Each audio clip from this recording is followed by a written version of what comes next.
Welcome to College Park Arts Exchange and our October 2020 Flappy Bird project, designed by my sister, Michelle Seitz. My name is Melissa Seitz, and I'm the director of College Park Arts Exchange, and I'm here to show you how the Flappy Bird works and how to make it. So this is our Flappy Bird. If you imagine that it's hanging from a doorknob, then it has this contraption on the back where there's a rubber band and a loop and a tiny loop and a pull string.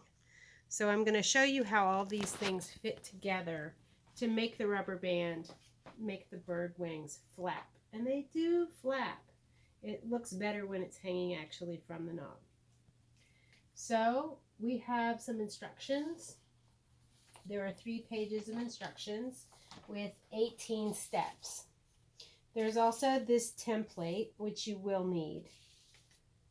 So the first step is to print out the template, and I chose to print mine on red cardstock.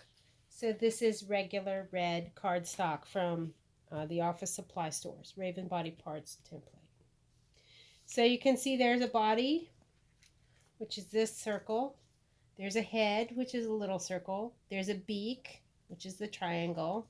There's a left and right wing, and there's a tail, which is this, and 2 feet. So in this version of the project, you can actually attach the feet as well with these brads. These are brads. At Staples, or at Target, they're called paper fasteners. So if you try to look for brads, you won't find them, but they're called paper fasteners. Anyway, they're brads. All right, so the first step is to cut out all the parts. 8 parts. Cut them all out. Then they have little, if you can see on this white piece of paper, they have little circles. And everywhere you see a circle, you're going to stick with a pin like this and just start a little hole. In West Virginia, where I come from, this is called a stick pin because you stick it into things. So it's called a stick pin. This is the brad, and the brad has one part that's just a little bit sharp. So if you stick it through the little hole you started with the stick pin, you can then turn it and make a slightly bigger hole. All right. So in these instructions, it says where the X's are marked. But on the template, it's actually little circles. You're going to make a hole using the stick pin in all the parts that have a little hole. Then you're going to take the body in step 5. You can see that the wings are in the back with the front of the brad. So here's the front, and the wings are in the back behind the body with the folded part of the brad in the back. Okay, and you want to then glue the head on. So this triangle and this triangle match up. That's where they kind of overlap. You don't have to poke anything with the triangle. You just have to glue the head onto the body so that these 2 triangles match up. And then you glue the beak so that it also forms part of the joint between the head and the body. All right, so there is nothing that you have to do to the triangle except glue the head onto the body where they overlap. So that's steps 1 through 6. The only tricky part is that when you're doing the shoulders, there are 2 possibilities. You want to use the lower of the 2 holes for this brad. The upper of the 2 holes is you're going to align those and run a loop through it. So we're going to get to that next. We also put on the tail, so that's step 7. We attach the legs, that's step 8. The wings should be on the outside of the brads and everything for the legs.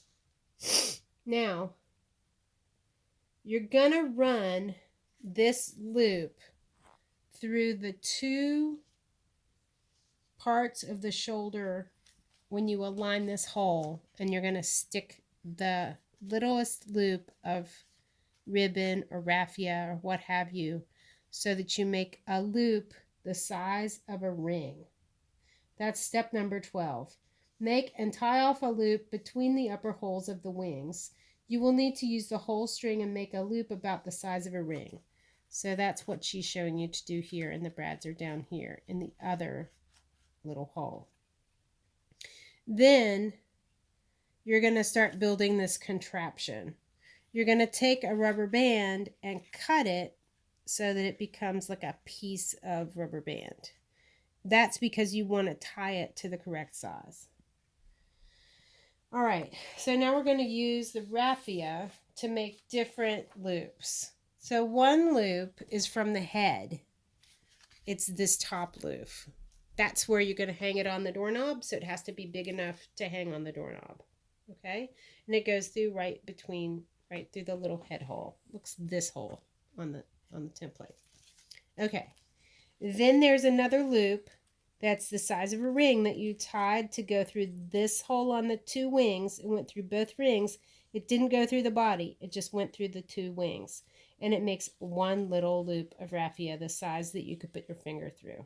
Now, you're going to tie the rubber band from the little loop to the big loop, and that's how much rubber band you need, like about that much.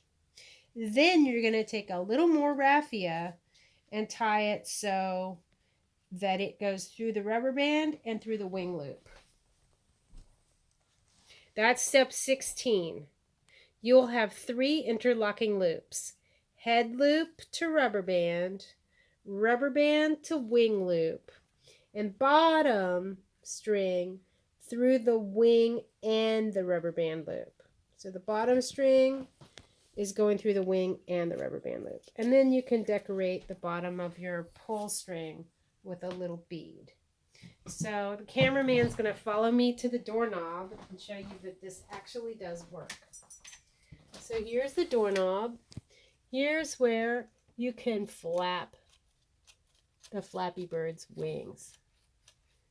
It doesn't work unless it's on the doorknob, because that's how it works. The whole rubber band trick on the back makes it work. Okay. Now, I wanted to show you an alteration. I also made a bat version. Bat looks like this. So the way I did that was I took my cut up piece of template from running it on the red cardstock, and I took my regular piece of oak tag and I colored it with my oil pastels. I used my colorful dark colors like dark blue, purple, brown, black, different dark colors, because I wanted to have a chromatic black. So I just colored all over my paper until I had this messy kind of thing. And I'm thinking of the way that Eric Carle will make swatch paper before he will use it then in his collage. So this is what I got. That's why my bat is all like colorful. Okay. So then onto the back of it, I overlapped my parts because I didn't want to make as many cuts and parts as I had at first. My body is the central part. Then I overlapped the head circle, and I didn't need a beak because this is a bat, but I did actually use 2 legs right onto the body, and they're a little shorter than they were on the raven. And I didn't need a tail. I just gave him a little triangle tail. And then I attached the wings using the same contraption, and I made him 2 little sparkly eyes. His wings don't flap quite as well, but